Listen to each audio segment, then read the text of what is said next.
My name is Myron Dean Hadfield, and my final rank in the Navy was a machinist mate first class qualified submarines, MM1SS. Officers were actually, I went aboard just about the time we had a new commanding officer, which was, Stuart Savage, and he was a really nice guy, and I remember the engineering officer was nice, and for the most part, I think all the officers were pretty competent and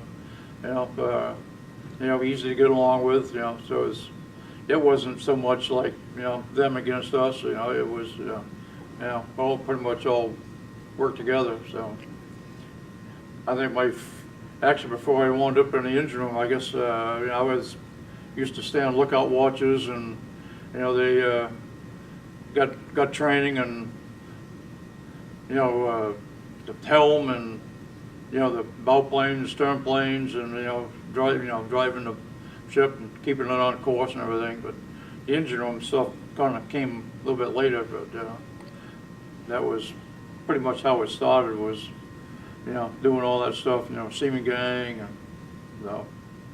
Well, one of the big ones we did was we was on a midshipman cruise in 1958. Like I say, I would say midshipmen. They just got out of the Naval Academy, and we wound up. I think the first stop we went to was in Vigo, Spain, and we was there for a few days. And that time I was actually a mess cook. In other words, I was kind of helping out the cook in the mess hall, preparing meals and cleaning the dishes and taking care of the trash and all that. And so yeah, we was there for a few days, and then we left there and we went to Copenhagen, Denmark, and that was kind of quite a nice experience.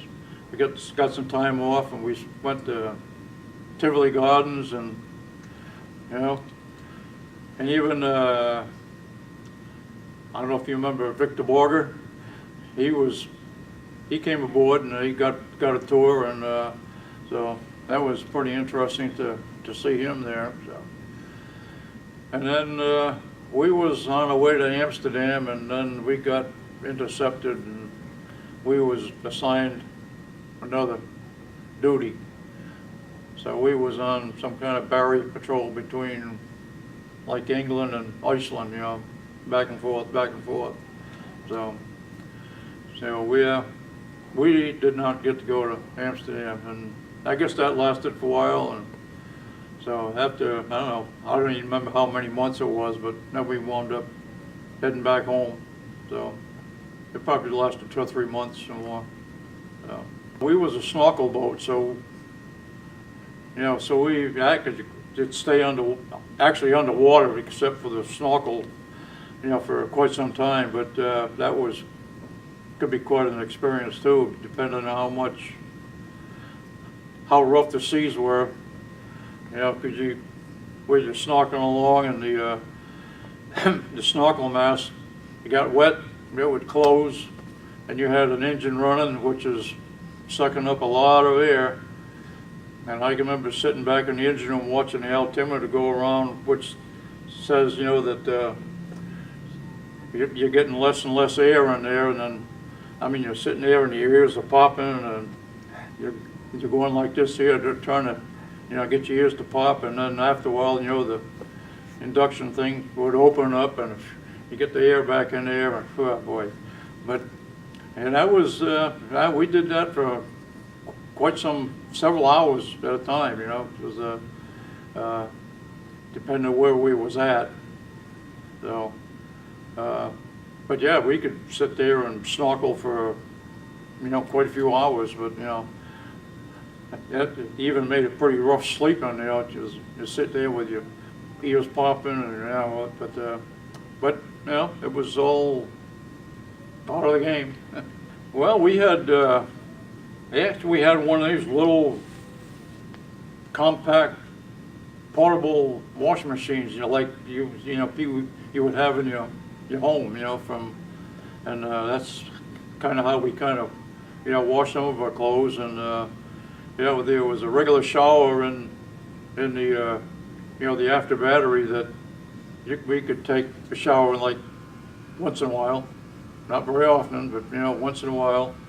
And I remember in the forward engine room we had a little, because that's where we made the fresh water.